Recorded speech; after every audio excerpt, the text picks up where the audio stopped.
Okay, अभी का अपना टॉपिक होगा intensity of electric field because of electric dipole. Electric dipole के कारण उसके सराउंडिंग में जो इलेक्ट्रिक फील्ड है उसकी वैल्यू हमें निकालनी है। इसके लिए हम पर्टिकुलर 3 लोकेशन लेंगे। एक electric field on the axis of the dipole, electric field on the equatorial line of the dipole और एक जनरल पॉइंट भी लेंगे। जनरल पॉइंट यानी एक ऐसी लोकेशन जो ना तो एक्सिस के ऊपर है ना ही इक्वेटोरियल लाइन के ऊपर है। This is your electric dipole minus q plus q. Okay, this length is known as the axis of the dipole. तो हमारा जो पहला ऑब्जर्वेशन पॉइंट होगा, ऑब्जर्वेशन पॉइंट यानी where we have to find the electric field. Okay, तो हमारा जो observation point होगा पहला वो होगा एक्सिस के ऊपर। यहाँ पे हमें इलेक्ट्रिक फील्ड निकालना है इस डाइपोल के कारण। और एक होगा हमारा इक्वेटोरियल लाइन। इक्वेटोरियल लाइन यानी वो लाइन जिसका हर पॉइंट इन दोनों चार्जेस से इक्वल डिस्टेंस पे होता है। Okay, so this line is equatorial line. इस लाइन के ऊपर कहीं भी हम एक पॉइंट लेंगे जहां पे हमें इलेक्ट्रिक फील्ड निकालना है इस डाइपोल के कारण। तो हमारा दूसरा ऑब्जर्वेशन पॉइंट हो गया ये। और एक तीसरा पॉइंट हम जनरल पॉइंट यानी जो दोनों में से कहीं भी ना तो एक्सिस पे हो ना इक्वेटोरियल लाइन पे हो, तो एक तीसरा पॉइंट जनरल पॉइंट, इसकी भी हम एक डेरिवेशन करेंगे। तो फर्स्ट हम निकालते हैं intensity of electric field due to an electric dipole at a point which is located on its axis. Okay, fine. So we will start with this.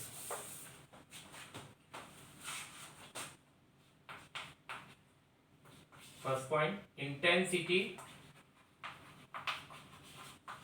of electric field due to an electric dipole at a point located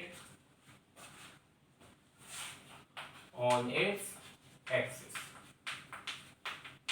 So for this purpose we consider an electric dipole consisting of two equal and opposite charges minus q and q separated by the distance 2r. Consider an electric dipole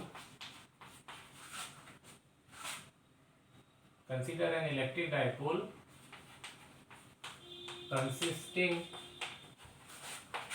of two equal and opposite charges minus q and plus q respectively. Okay,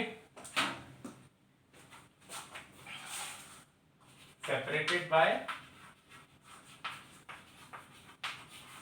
distance 2r.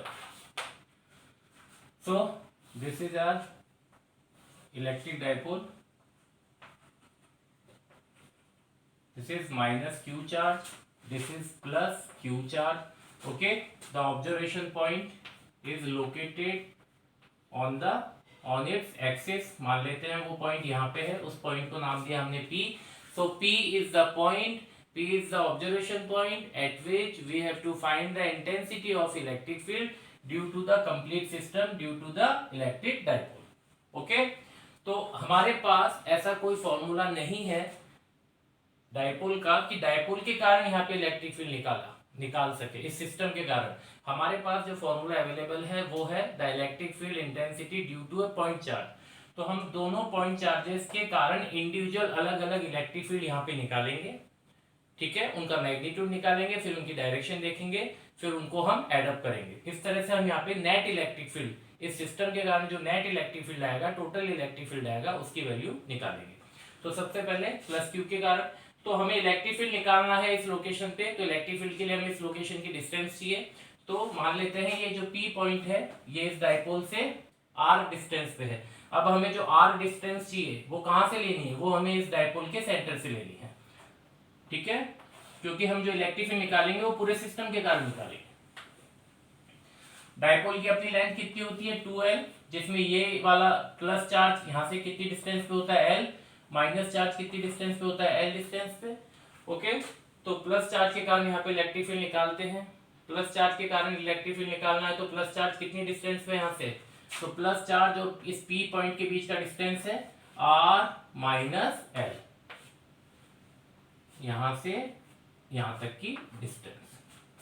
ऐसे ही minus Q के कारण देखिए minus Q की कितनी distance होगी यहां से, तो माइनस क्यू की जो डिस्टेंस है वो है r plus l P point से। ओके, तो हमारे पास माइनस क्यू की डिस्टेंस प्लस क्यू की डिस्टेंस P पॉइंट से आ गई है। अब हम इन दोनों चार्जेस के कारण इन दोनों का इंडिविजुअल इलेक्ट्रिक फील्ड यहाँ पे निकाल लेते हैं। तो first electric field due to plus Q charge, तो प्लस क्यू चार्ज के कारण मान लेते हैं इलेक्ट्रिक फील्ड जो है उसका नाम है E plus q, electric field due to plus charge. इसकी वैल्यू कितनी होगी 1/4 pi epsilon naught charge Q upon are square, यहाँ पे डिस्टेंस कितनी लेनी है r माइनस l का स्क्वायर, क्योंकि हमें Q से इस लोकेशन पे इलेक्ट्रिक फील्ड निकालना है तो वो वाली डिस्टेंस हमने ले ली। This is our first equation. Like this electric field due to negative charge, negative charge के कारण इलेक्ट्रिक फील्ड कितना होगा 1/4 pi epsilon naught Q upon r plus l square. Okay, अब एक बात का हमें विशेष तौर पे ध्यान रखना है कि जब हम नेगेटिव चार्ज के कारण इलेक्ट्रिक फील्ड का फॉर्मूला लिखते हैं तो हम यहाँ पे नेगेटिव साइन, कई स्टूडेंट्स नेगेटिव साइन यूज में ले लेते हैं। ओके, अगर आप यहाँ पे शुरू में नेगेटिव साइन यूज में ले लेते हैं तो याद रखिए जब आप टोटल इलेक्ट्रिक फील्ड निकालेंगे P पॉइंट पे तो उस फॉर्मूले के अंदर आपने प्लस का साइन यूज में लेना है। ओके, तब वहां पे आप नेगेटिव साइन यूज में नहीं ले सकते हैं। तो लेकिन हम जो प्रोसेस अपना रहे हैं उसके अंदर हम यही लिखेंगे केवल magnitude without any sign. Okay, क्योंकि आगे चल के हमने वेक्टर सम करना है और वेक्टर सम जब हम करेंगे तो दोनों चार्जेस के कारण वहां पे जो इलेक्ट्रिक फील्ड बन रहा होगा इंडिविजुअल इलेक्ट्रिक फील्ड वो दोनों अपोजिट होंगे। अपोजिट होने के कारण जो हमारा रिजल्टेंट इलेक्ट्रिक फील्ड आएगा उसके फॉर्मूले में ऑलरेडी एक नेगेटिव साइन आएगा। ठीक है, वो आप देखते हैं, अपन आगे देखते हैं कैसे होगा। तो नेट इलेक्ट्रिक फील्ड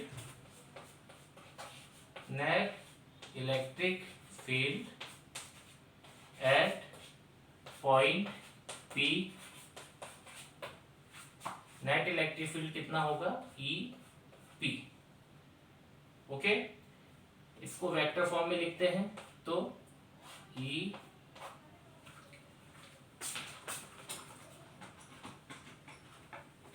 देखिए प्लस चार्ज के कारण यहाँ पे जो इलेक्ट्रिक फील्ड बनेगा उसकी डायरेक्शन कैसी होगी, प्लस पॉइंट चार्ज के कारण यहाँ पे जो इलेक्ट्रिक फील्ड बनेगा उसकी डायरेक्शन होगी आउटवर्ड, रेडियली आउटवर्ड कहते हैं अपन। This is direction of electric field due to positive charge. ऐसे ही नेगेटिव चार्ज के कारण यहाँ पे इलेक्ट्रिक फील्ड डायरेक्शन किस तरफ होगी, अंदर की तरफ, E minus Q. So this is the direction of electric fields made by positive and negative charge. ठीक है, तो हम क्या नोट करते हैं यहाँ पे कि इन दोनों इलेक्ट्रिक फील्ड के बीच का जो एंगल है वो कितना है 180 degree, theta is equal to 180 degree, क्योंकि दोनों अपोजिट डायरेक्शन में काम कर रहे हैं। ओके, तो अगर हम वेक्टर सम लिखते हैं टोटल इलेक्ट्रिक फील्ड निकालने के लिए इनका वेक्टर सम करना पड़ेगा। ठीक है, तो EP is equal to electric field due to positive charge plus electric field due to negative charge. Okay, ये सिंपल अरिथमेटिक एडिशन नहीं है, वेक्टर एडिशन है, तो हमें इसको वेक्टर वाले एडिशन वाले फॉर्मूले से ही सॉल्व करना है। ओके, तो इसको यहाँ पे अब आगे देखिए क्या करते हैं अपन।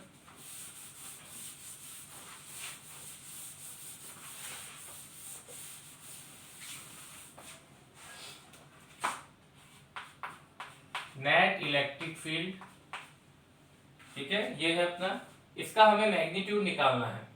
ओके, इसको मैं डायरेक्ट लिख रहा हूं यहाँ पे क्योंकि ये मैथमेटिक्स में आप 11th में पढ़ चुके हैं कि दो वेक्टर्स अगर अपोजिट डायरेक्शन में काम कर रहे हैं तो उनका जो रिजल्टेंट वेक्टर आएगा उसका मैग्नीट्यूड कितना होगा। ये हम 11th क्लास से पढ़ चुके हैं। If two vectors are in working in opposite direction, ये एक वेक्टर है ए वेक्टर, ये एक वेक्टर है बी वेक्टर, दोनों अपोजिट डायरेक्शन में काम कर रहे हैं, तो इनका जो रिजल्टेंट वेक्टर होगा ए प्लस बी, तो इसका जो मैग्नीट्यूड होगा वो कितना होगा, A minus B. Okay, because दोनों अपोजिट डायरेक्शन में है, बीच में एंगल कितना है 180 degree, 180 degree theta, angle 180 degree है। तो हमारा जो फॉर्मूला है A square plus B square plus 2ab cos theta under root में, वहां पे कॉस थीटा की वैल्यू 180 हो गई, कॉस 180 डिग्री हो गया, cos 180 माइनस 1 होता है। तो इस तरह से पूरा जब हम करेंगे उसको तो हमारे पास रिजल्ट निकल के आएगा a minus B resultant vector का। तो हम यहाँ पे लिख सकते हैं direct EP is equal to E plus q minus electric field due to negative charge. Okay, so this is the resultant electric field magnitude, okay, at this location P, इस फॉर्मूले से। तो मैं यही कहना चाह रहा था कि अगर हमने नेगेटिव चार्ज के कारण मैग्नीट्यूड लिखते वक्त अगर यहाँ पे नेगेटिव साइन ले लिया, अगर यहाँ पे माइनस क्यू लिख दिया, तो फिर हम यहाँ पे माइनस नहीं लिखेंगे, यहाँ पे प्लस लिखेंगे। ओके, तो इस बात का हमें ध्यान रखना है, ठीक है। तो ये हमने लिखा वेक्टर सम, यहाँ पे इसका रीजनिंग दे देते हैं, since E plus Q since theta is equal to 180 degree between E plus Q vector and E minus Q vector। Okay, now अब इसकी वैल्यू रखते हैं, प्लस क्यू की कितनी है 1/4 pi epsilon naught Q upon R minus L का whole square minus 1/4 pi epsilon naught Q upon R plus L का whole square. इसमें से 1/4 पाई एप्सिलॉन नॉट और Q ये कॉमन आ रहा है, अंदर रह गया 1/R minus L square, 1/R minus L का whole square minus 1/R plus L का whole square. Okay,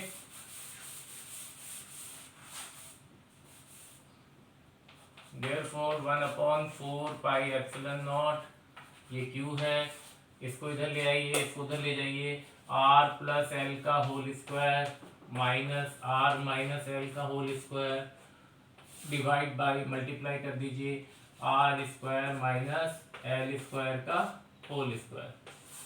okay, now 1/4 pi epsilon naught Q R square plus L square plus 2RL, minus का sign है यहाँ पे, R square plus L square minus 2RL, लेकिन जब ये minus अंदर जाएगा तो प्लस के R स्क्वायर को माइनस का R स्क्वायर कर देगा, प्लस के L स्क्वायर को माइनस का L स्क्वायर कर देगा, एंड माइनस के 2RL को ये प्लस का 2RL कर देगा।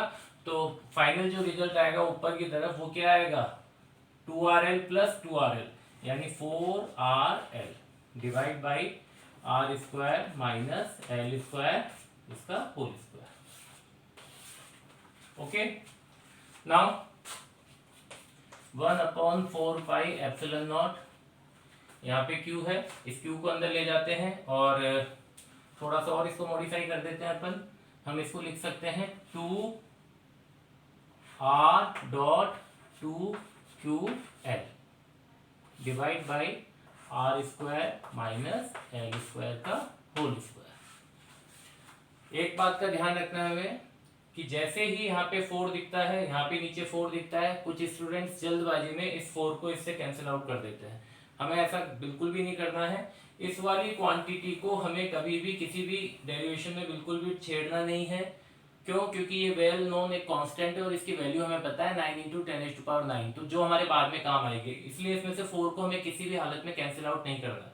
ओके, जो भी ऑपरेशंस करने हैं वो हमें इन क्वांटिटीज के साथ करने हैं। तो 4 को हमने क्या करा 2 × 2 लिख दिया, R यहाँ पे है, L ये रहा और ये वाला Q यहाँ पे ले आए, ये क्या लिख दिया हमने 2QL। ये 2QL हमने पढ़ा है, this is dipole moment. Okay, तो इसको आगे लिखते हैं हम,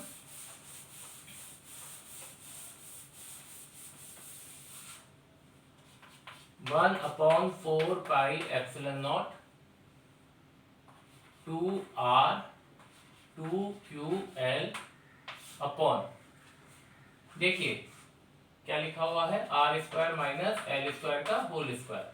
अब आर की वैल्यू एल से बहुत ज्यादा हो तो हम एल को क्या कर सकते हैं, नेग्लेक्ट कर सकते हैं, यानी L can be taken as 0। Okay, simple सी बात है। हमारे पास एक इलेक्ट्रिक डाइपोल है, ठीक है, यहाँ पे प्लस क्यू चार्ज है, यहाँ पे माइनस क्यू चार्ज है, इसके बीच का कोई डिस्टेंस है, ठीक है।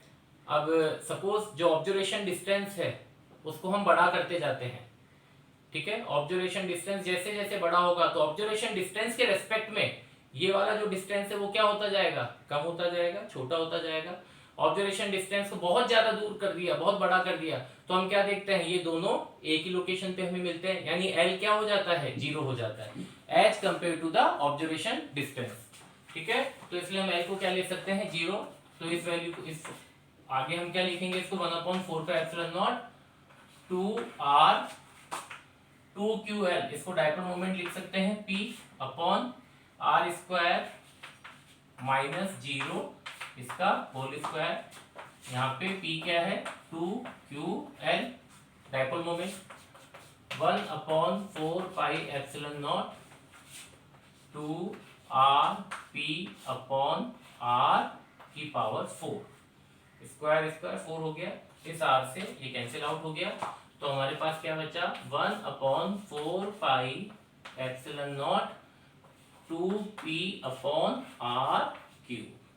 This is final result, this is the magnitude of the intensity of electric field due to the complete dipole. Okay, so EP is equal to 1/4πε0 2p upon r cube. What is this? This is electric field at point P on axial line. Okay, तो P point पे electric field निकल के आ गया। Okay, अब चूंकि electric field एक vector quantity है तो इस रिजल्टेंट इलेक्ट्रिक फील्ड की डायरेक्शन भी हमें बतानी पड़ेगी। तो इसकी डायरेक्शन के लिए देखो, हमारा डाइपोल ऐसा है, ये हमारा ऑब्जर्वेशन पॉइंट P, प्लस के कारण इस पे जो इलेक्ट्रिक फील्ड बनता है उसकी डायरेक्शन किस तरफ होती है, आउटवर्ड। नेगेटिव चार्ज के कारण इस लोकेशन पे इलेक्ट्रिक फील्ड की डायरेक्शन कैसी होती है, इनवर्ड। तो अब हमें कौन सी डायरेक्शन लेनी है, तो देखिए इस लोकेशन के पास में कौन सा चार्ज है, प्लस क्यू चार्ज है, तो यानी प्लस क्यू चार्ज की यहाँ पे एक तरह से कह सकते हैं दादागिरी यहाँ पे किसकी चलेगी, प्लस क्यू की, क्योंकि ये ज्यादा नजदीक है इसके। तो यहाँ पे जो इलेक्ट्रिक फील्ड की डायरेक्शन होगी वो कौन सा चार्ज डिसाइड करेगा, वो प्लस चार्ज डिसाइड करेगा। और प्लस चार्ज क्या कहता है, डायरेक्शन किस तरफ होनी चाहिए, बाहर की तरफ। तो यानी जो रिजल्टेंट इलेक्ट्रिक फील्ड आएगा इस लोकेशन पे, ईपी जो आएगा उसकी वैल्यू किस तरफ होगी, outward. This will be the direction of resultant electric field, EP. Okay, अच्छा सपोज करो हम ऑब्जर्वेशन पॉइंट को प्लस चार्ज की तरफ ना लेके एक्सियल पे ही, एक्सिस पे ऊपर ही नेगेटिव चार्ज की तरफ ले लेते हैं। अब बताइए डायरेक्शन किस तरफ होगी इलेक्ट्रिक फील्ड की, रिजल्टेंट इलेक्ट्रिक फील्ड की। तो इसको भी चेक कर लेते हैं। माइनस क्यू के कारण इस पे जो इलेक्ट्रिक फील्ड होगा वो किस तरफ होगा, अंदर की तरफ। पॉजिटिव चार्ज के कारण किस तरफ होगा, बाहर की तरफ। अब बताइए यहाँ पे रिजल्टेंट इलेक्ट्रिक फील्ड की डायरेक्शन क्या होगी, तो वापस से वही तरीका, ये वाला पॉइंट कौन से चार्ज के ज्यादा नजदीक है, माइनस के ज्यादा नजदीक है, ठीक है। तो यहाँ पे अब किसकी दादागिरी चलेगी, माइनस वाले चार्ज की चलेगी। तो माइनस वाले चार्ज के कारण इसकी डायरेक्शन डिसाइड होगी। माइनस वाला चार्ज क्या कहता है, किस तरफ होना चाहिए इलेक्ट्रिक फील्ड, अंदर की तरफ। तो वापस से यहाँ पे इलेक्ट्रिक फील्ड की डायरेक्शन किस तरफ होगी, इस तरफ। इस तरफ से मतलब क्या है, इसको हमें कोई डिफाइन तो करना पड़ेगा। तो उसके लिए हम किसकी हेल्प लेते हैं, डाइपोल मोमेंट की। डाइपोल मोमेंट की डायरेक्शन हमें पता है किस तरफ होती है, from negative to positive charge. तो हम कह सकते हैं इधर the resultant electric field, the direction of intensity of resultant electric field is along the direction of the dipole moment. Okay, तो वेक्टर फॉर्म में लिख लेते हैं इसको, 1/4πε0 2p अपॉन r क्यूब, ये वेक्टर फॉर्म में।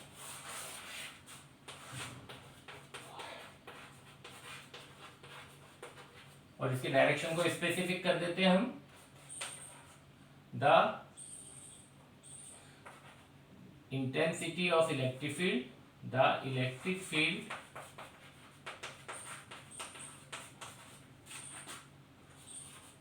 Direction at a point on axis will be along the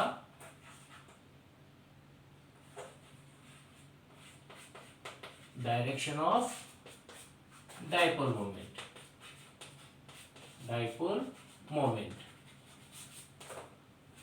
okay तो इसकी डायरेक्शन, इलेक्ट्रिक डायरेक्शन किस तरफ होगी, डायपोल मोमेंट की डायरेक्शन की तरफ। डायपोल मोमेंट की डायरेक्शन किस तरफ है, नेगेटिव से पॉजिटिव, तो इलेक्ट्रिक फील्ड भी जो बनेगा वो किस तरफ बनेगा, नेगेटिव से पॉजिटिव की तरफ। ओके ये हो गया।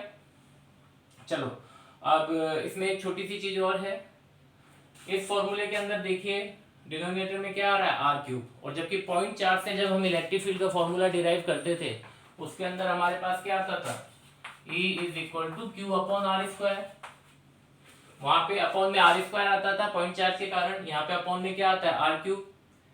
तो अगर हम इन दोनों को कंपेयर करें, electric field due to point charge and electric field due to an electric dipole, तो एक अंतर हमें समझ में आता है कि यहाँ पे अगर हम सपोज करो, यहाँ पे अगर हम 2 रखते हैं, आर को अगर हम डबल करते हैं, पॉइंट चार्ज के केस में अगर डिस्टेंस को डबल किया जाए तो इलेक्ट्रिक फील्ड 4 टाइम्स वीक हो जाता है।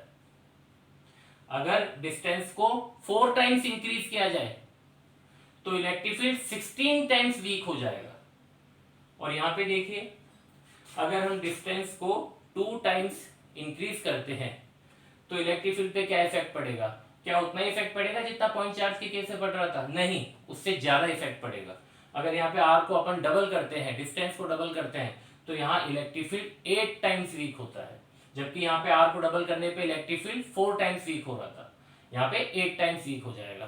तो इसका मतलब यह है कि जो इलेक्ट्रिक डाइपोल है उससे जो इलेक्ट्रिक फील्ड बनता है उसमें गिरावट जल्दी आती है। तो we can say that the electric field intensity, the strength of the electric field due to an electric dipole deteriorate faster as compared to the electric field made by point charge.